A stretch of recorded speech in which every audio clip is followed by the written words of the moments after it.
اعوذ باللہ من الشیطان الرجیم بسم اللہ الرحمن الرحیم۔ پچھلی نشست میں ایک بات نامکمل رہ گئی تھی۔ حضور کے انتقال کے موقع پر میں نے جیسا کہ آپ کو بتایا کہ پھر حضرت ابو بکر جب تشریف لائے انہوں نے پھر خطبہ دیا، اس میں یہ آیت بھی پڑھی وما محمد الا رسول قد خلت من قبلہ الرسل افإن مات أو قتل انقلبتم على أعقابكم ومن ينقلب على عقبيه فلن يضر الله شيئا۔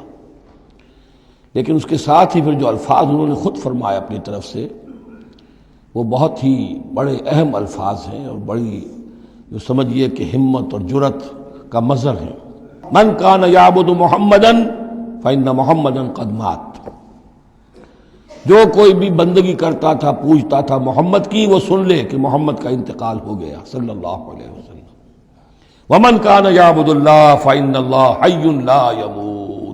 اور جو کوئی اللہ کی بندگی کرتا تھا، اللہ کو پوجتا تھا، وہ یاد رکھے کہ اللہ تعالیٰ زندہ ہے، اس پر موت وارد نہیں ہوگی۔ اب ہم آگے چل رہے ہیں۔ وَلَقَدْ صَدَقَكُمُ اللَّهُ وَعْدَهُ۔ اب یہ جو عارضی شکست ہو گئی تھی اور مسلمانوں کو زخم پہنچی جس سے ان کے دل زخمی تھے، اس کے ضمن میں اب یہ بہت ہی قول فیصل کے انداز میں یہ آیت آئی ہے۔ وَلَقَدْ صَدَقَكُمُ اللَّهُ وَعْدَهُ۔ دیکھو مسلمانوں، تم ہم سے کوئی شکایت نہیں کر سکتے، اللہ نے تم سے اپنا وعدہ پورا کر دیا تھا۔ استحسونہم بإذنہ، جبکہ تم انہیں قتل کر رہے تھے اللہ کے حکم سے، تہتے کر رہے تھے، فتح ہو گئی تھی، ہمارا وعدہ پورا تھا۔ حتی اذا فشلتم وتنازعتم فی الامر وعصیتم من بعد ما اراکم ما تحبون، یہاں تک کہ جب تم ڈھیلے پڑے، یہاں ڈھیلے کا ترجمہ کچھ اور بھی کیا گیا ہے، میرے نزدیک تم نے ڈسپلن کو ڈھیلا کیا۔ نظم جو ہے سم و طاعت، اور سم و طاعت میں ظاہر بات ہے کہ ایک ہی شخص کی اطاعت نہیں ہوتی۔ حضور صلی اللہ علیہ وسلم کی اطاعت بھی فرض تھی، اور حضور نے کسی کو امیر مقرر کیا اس کی اطاعت بھی فرض تھی۔ آپ نے فرمایا من اطاعنی فقد اطاع اللہ، جس نے میری اطاعت کی اس نے اللہ کی اطاعت کی۔ ومن عصانی فقد عصى اللہ، جس نے میری نافرمانی کی اللہ کی نافرمانی کی۔ ومن اطاع امیری فقد اطاعنی، جس نے میرے مقرر کردہ امیر کی اطاعت کی اس نے میری اطاعت کی۔ ومن عصى امیری فقد عصانی، جس نے میرے نامزد کردہ امیر کی نافرمانی کی اس نے میری نافرمانی کی۔ تو اگرچہ حضور کے قول کی تو انہوں نے تعویل کر لی تھی کہ حضور نے تو ہم سے کہا تھا وہ شکست کی صورت میں کہ اگر ہم سب بھی اللہ کی راہ میں قتل ہو جائیں، تم دیکھو کہ چیلیں اور کوے ہمارا گوشت کھا رہے ہیں، تب بھی یہاں سے مت ہٹنا، تو ایک تعویل ہو گئی تھی۔ انہوں نے جان بوجھ کر حضور کے حکم کی خلاف ورزی نہیں کی، لیکن خلاف ورزی کی ہے جو لوکل کمانڈر تھے ان کے حکم کی۔ ومن عصى امیری فقد عصانی، یہ ہے اصل معاملہ اجتماعی زندگی کا۔ جب تک ڈسپلن جماعت نہ ہو، سم و طاعت جو ہے کسا ہوا نہ ہو، نظم جو ہے پورا نہ ہو، اب وہ درجہ بدرجہ ہوگا۔ فوج کا ایک سپہ سالار ہے، لیکن پوری فوج میں پھر کوئی داہنا بازو ہے، میسرہ ہے، میمنہ ہے، قلب ہے، پیچھے ہے، ہراول دستہ ہے، ہر ایک کا ایک کمانڈر ہے۔ اب وہاں پر یہ کہ اگر ان کے جو بھی احکام ہیں ان سے سرتابی ہوگی تو وہ فوج جو ہے پھر جو اس کا انجام ہوگا وہ آپ کو معلوم ہے۔ تو نظم تو ہے ایک جماعت کے اندر درجہ بدرجہ جو بھی نظام سم و طاعت ہے اس کے پورے کی پابندی کرنا۔ حتی اذا فشلتم، جب تم ڈھیلے پڑ گئے، وتنازعتم فی الامر، اور امر میں تم نے جھگڑا کیا، وعصیتم من بعد ما اراکم ما تحبون، اور تم نے نافرمانی کی اس کے بعد کہ تم نے وہ چیز دیکھ لی جو تمہیں محبوب ہے۔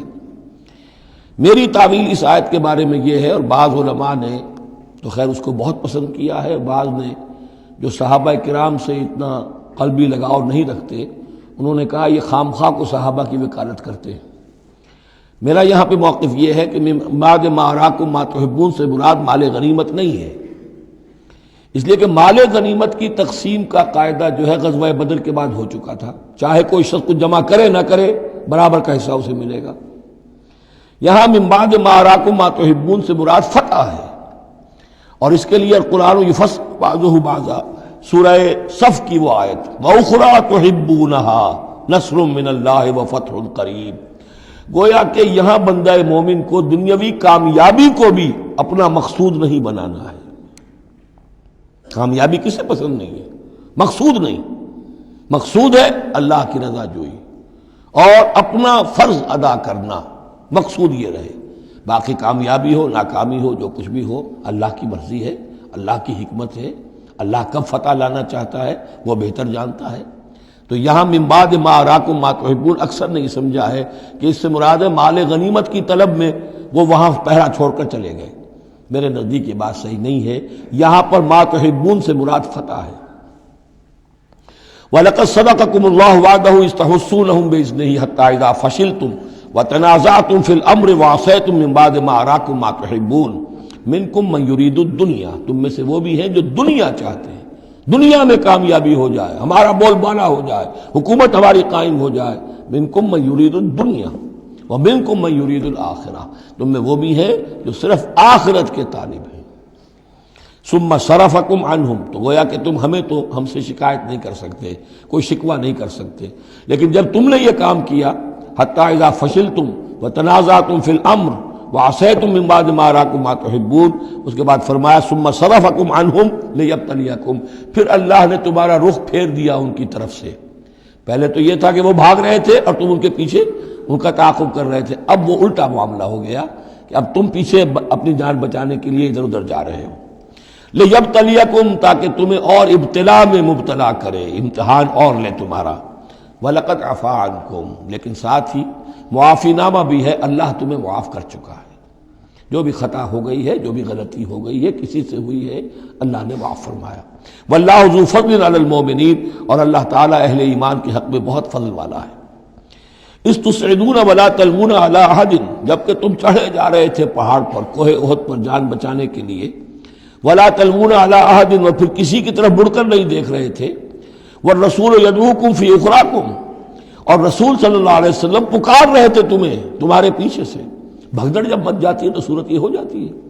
حضور کے گرد تو آ گیا تھا، نرغہ کر لیا گیا تھا، اور یہ کہ بعض صحابہ نے اپنے جسموں کو ڈھال کا کام، یعنی ڈھال کے طور پر استعمال کیا ہے، تب حضور صلی اللہ علیہ وسلم کو وہ بچانے میں کامیاب ہوئے ہیں۔ ویسے تو بچانے والا اللہ ہے، لیکن جو وسائل دنیاوی ہیں اس کے اعتبار سے۔